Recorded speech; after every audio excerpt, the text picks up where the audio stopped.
Imagine looking at a resume, Yeah. right?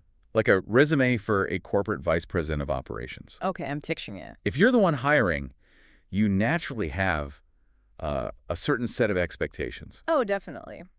You expect an MBA or maybe a background in supply chain management? Exactly. You expect like a decade of climbing the ladder at some mid-sized firm. Right, the traditional corporate path. But what if instead the prerequisites for that boardroom included starring in hundreds of mature media films? That would definitely stand out. Right. And holding an undefeated professional boxing record, plus managing early internet pay sites. Yeah, you would probably think someone handed you like 3 different resumes that were accidentally stapled together. Totally. It completely defies how we are taught to think about professional development. Exactly. And welcome to today's deep dive. I want you, listening right now, to think about your own career for a second. It's a good mental exercise. Have you ever felt that crushing pressure to just pick one lane? Oh, absolutely. To just stick to one single path because, that is what society expects. Right. Well, today we are going to completely shatter that expectation. You really are. We've got a stack of sources today. Biographical profiles, personal essays, career timelines, charting the life of Annie Cruz. And our mission today is to map out a truly unconventional trajectory. It's a wild ride. We are looking at how a top-tier academic student from Stockton, California, entered the adult entertainment industry. Yeah, a massive pivot. And how she leveraged that highly controversial field to build this fiercely independent brand. And then, eventually executed this massive pivot into corporate operations, broadcasting, and higher education. Right. It's fascinating. I really want to frame how we look at this. We usually talk about careers as a ladder. Like climbing rung by rung? Yeah, but her life is not a ladder. I think a better way to look at her career is to compare it to open source software. Oh, I like that analogy. She spent her early years building a core base code. Things like marketing skills, risk management, understanding human psychology. The foundational stuff. Exactly. And then she just kept porting that same core code onto completely different operating systems over and over again. That is a much more accurate framework, honestly. Yeah. But to understand how she built that core-based code, we actually have to strip away any assumptions we might have. Like assumptions about how someone ends up in a controversial industry. Precisely. Because if we look at her early life, she was not someone acting out of, desperation or a lack of option. Not at all. Let's look at her roots. She was born in November 1984 in Stockton, California. Right. She was raised by Filipino parents in a very traditional Catholic household. Very structured. Yeah, she attended a Christian school up until high school. Mm-hmm. And she didn't just attend high school, she absolutely dominated it. The sources are very clear on her academic and social standing. Oh, she was everywhere. She was the vice president of the Interact Club. She was a cheerleader. She was heavily involved in the drama club. And academically? Academically, she was exceptional. I mean, she graduated in the top 5% of her class at just 17 years old. Wait, 17? Yeah, just 17. Right, and here is a detail that I found incredibly telling. She was so advanced that she was actually teaching the yearbook and journalism class during her senior year. That's just wild. Let that sink in. At 17, she is instructing her peers. Right. This high achievement mindset naturally leads her to Dominican University of California, where she majors in print journalism. And she later transfers to San Francisco State University. Right. She is on a very clear, very respectable trajectory. A trajectory that makes perfect sense to anyone looking from the outside, Yeah. She is checking all the traditional boxes for a successful white-collar career.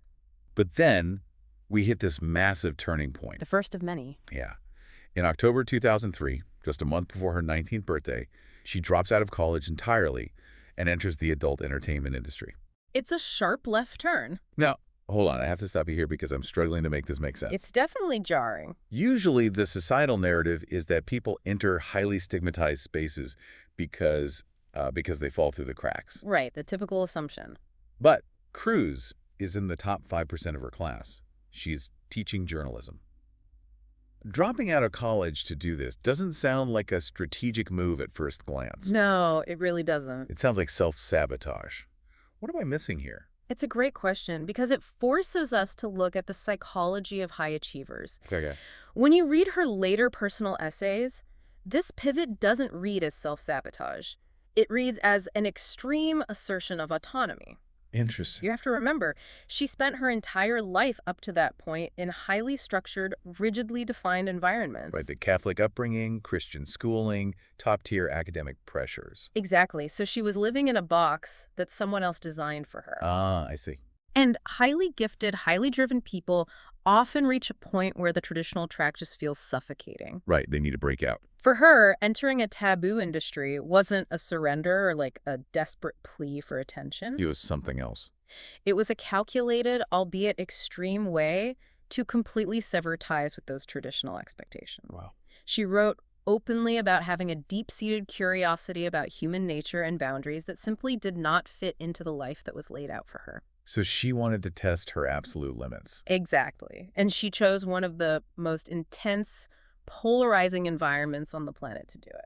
Okay, so it's less of a rebellion against society and more of a total teardown of her own personal safety net. That's a great way to put it.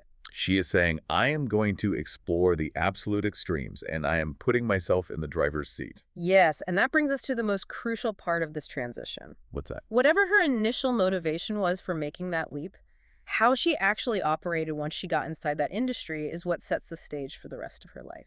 Because she wasn't just, showing up to set. No, not at all. Let's talk about the actual mechanics of her career during this time, because the volume is staggering. It really is. Over the course of her career in mature media, she appeared in over 450 films. That's a massive output. And she was aggressively networking, moving from San Francisco to Las Vegas, and finally to Los Angeles. Where she signed with LA Direct Models, right, one of the top agencies in the field. Yeah, exactly.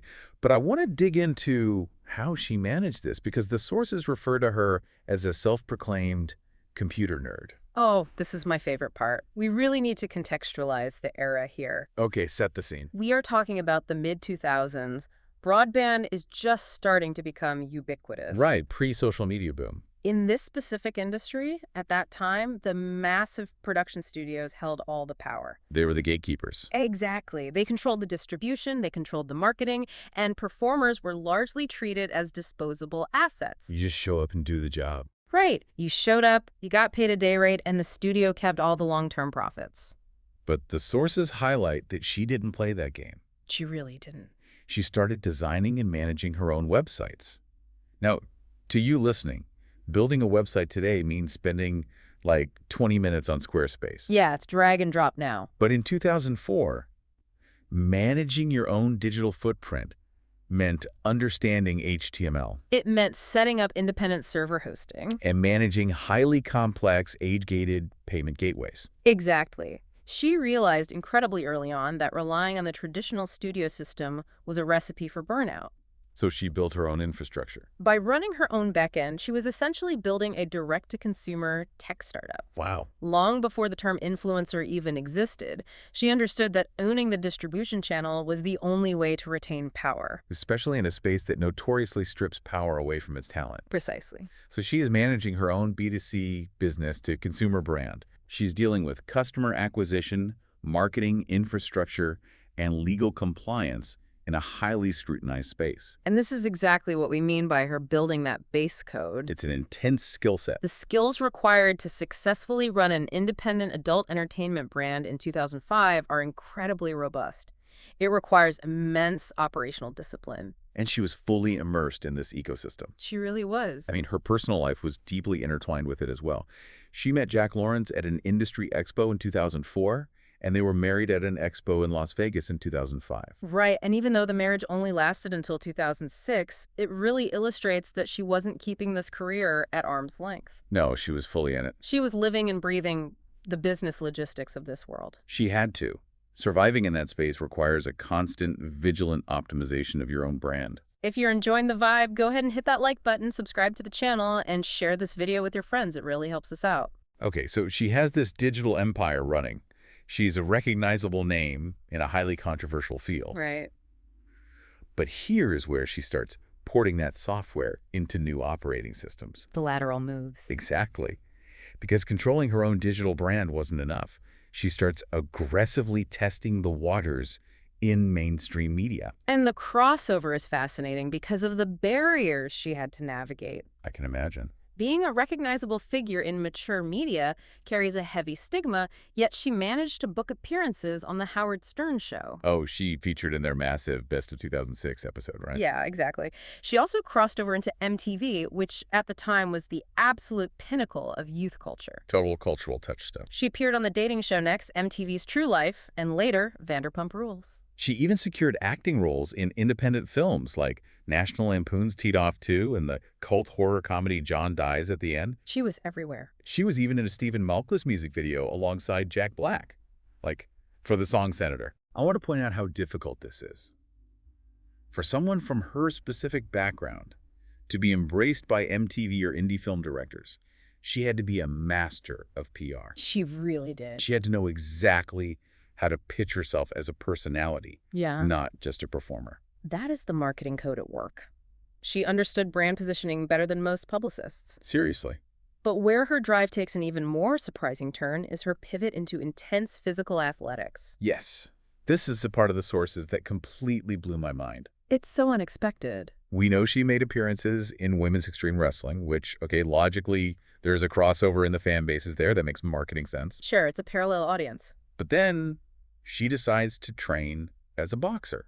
And I don't mean a cardio kickboxing class at a local gym. No, she trained with one of Layla Ali's former coaches. Hold on, she trained with Layla Ali's coach. Yeah, she committed to a legitimate, grueling, professional-level training camp. And she actually fought. She had 2 official boxing matches, and she won both of them. She was an undefeated fighter. She was. But here's the detail that I really need you to unpack for me. Okay. The sources say she voluntarily walked away from boxing, despite being undefeated, because she feared an injury would jeopardize her primary on-camera career. Right. I try to imagine the ego boost of winning 2 real fights. Yeah. The adrenaline, most people would double down. It's hard to walk away when you're winning. Exactly. How does someone just walk away when they are undefeated? Because she was running a strict, emotionally detached risk-benefit analysis. Ah, the business mindset again. This is where her pragmatism truly shines. Boxing was a passion. She loved exploring new things. The sources even note she learned to play the drums. That's awesome. But she never allowed her ego or her passions to cloud her business judgment. So she looked at the boxing ring and said, a broken nose or a severe facial laceration permanently damages the B2C tech startup I have spent years building. Right. The ROI on this hobby is negative. Wow. The discipline to say, I am good at this, I enjoy this, but it is a liability to my core business, so I am out, is rare. It's incredibly rare. That is high-level executive thinking. Yeah, she separated her ego from her operational strategy. And that exact mindset, that ability to calculate risk and pivot seamlessly, is what makes her post-2016 life so remarkable. The ultimate reinvention. After over a decade in one of the most intense, high-burnout industries on the planet, she officially retires in 2016. And if you think you know what someone does after retiring from mature media, her next moves are going to completely upend that assumption. Transitioning out of that space is notoriously difficult for her. Extremely. Many struggle to find a foothold because mainstream corporate culture often refuses to acknowledge the highly transferable business skills those performers possess. But because she had built that core base, code web design, branding, public relations, she had a massive foundation to stand on. She was ready for the pivot. She had actually started doing internet radio way back in the mid-2000s, and she ported that experience into an 8-year stint hosting a SiriusXM talk show. 8 years on satellite radio. Yeah, and she leaned back into her wrestling knowledge, hosting podcasts like Going Over and Wrestle Fetish. But the truly brilliant lateral move is when she steps into the corporate world. Tell me about it. She became the vice president of operations for an independent horror film distribution company called Terror Films. Okay, I need to pause again. I know, it sounds random. Because to the average listener, going from an adult film brand to the vice president of operations for a horror film distributor sounds like a completely random jump. How do those two things connect? If you look closely at the mechanics of both industries, they are practically identical from an operational standpoint. Really? Think about the independent horror market. It is a highly stigmatized niche genre. True. It relies on extremely tight, independent budgets. You have to navigate incredibly complex, often restricted distribution channels. Right, figuring out how to get your films onto streaming platforms that might have strict content guidelines. Exactly. And most importantly, you rely on grassroots, direct-to-consumer marketing to a fiercely loyal fan base. Oh, wow. When you lay it out like that, the adult entertainment industry and the indie horror industry face the exact same logistical hurdles. They really do.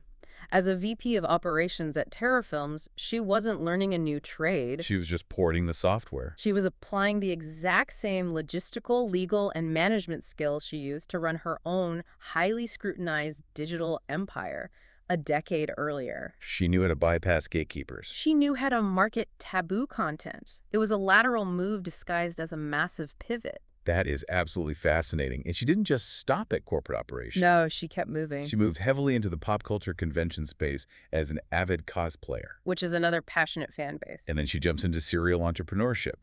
In 2014, she met Dr. Don Davidson, a professional dating coach. Right. Together, they launched a men's lifestyle and dating coaching company. And they continued to iterate on that model, eventually launching a fitness speed dating company and even a humorous condom company. She is constantly identifying a niche, building the branding, and executing the logistics. It's all about that operational base code. And as if broadcasting, corporate management, and serial entrepreneurship weren't enough to fill a resume, she decides to go full circle. Back to the beginning, basically. She dives into acting again, but specifically Meisner acting programs. She gets into directing. She gets into live streaming. She's doing it all. And ultimately, she returns to higher education to pursue a degree in psychology. The Meisner technique detail is actually incredibly relevant here. How so? For those who might not know, the Meisner technique in acting is all about taking the focus off yourself and putting it entirely on your partner. Oh, interesting. It requires you to react authentically in the moment under imaginary circumstances. It is a deeply psychological approach to human behavior. Which perfectly bridges into her pursuit of a psychology degree. Exactly. I have to point out the poetic irony of this entire timeline to you, the listener. It's quite the arc. She starts her adult life as a top-tier high school student and a journalism major. She completely abandons that traditional academic track to navigate the absolute Wild West of mature entertainment. Testing the physical and emotional extremes of human boundaries. Right. And then, decades later, having survived and optimized all of it, she ends up right back in higher education, studying the human mind formally. All while holding a corporate VP title. It is the ultimate proof that knowledge and experience, no matter how unorthodox the classroom, are never wasted. Never. The infrastructure she learned managing websites in 2004 directly powered her corporate VP role in 2018. The deep practical insight she gained about human desire, boundary setting, and emotional risk in her early career clearly inform her dating coaching, her Meisner acting, and her academic psychology studies today. She lived the case studies before she went to school to read about them. She really did. The sources also note that today she identifies as vegan and queer or pansexual. She's someone who is just constantly, fearlessly evolving and refusing to be categorized. She forces us to rethink our own self-imposed limitations. We tend to view our past experiences as like disconnected fragments. Yeah, we totally do. If we have a gap on our resume or an experience in a stigmatized or unconventional field, we try to hide it. We think it doesn't count. Right. But her life proves that every single experience builds a unique operational skill set that you can leverage. Which brings me back to the thought we started with.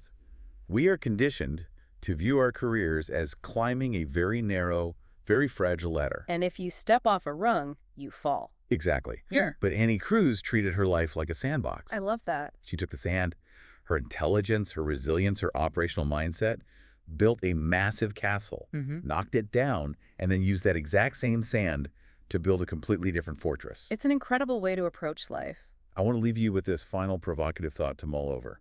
Look at your own past. Think about that one unconventional or seemingly random experience you've had. We all have one.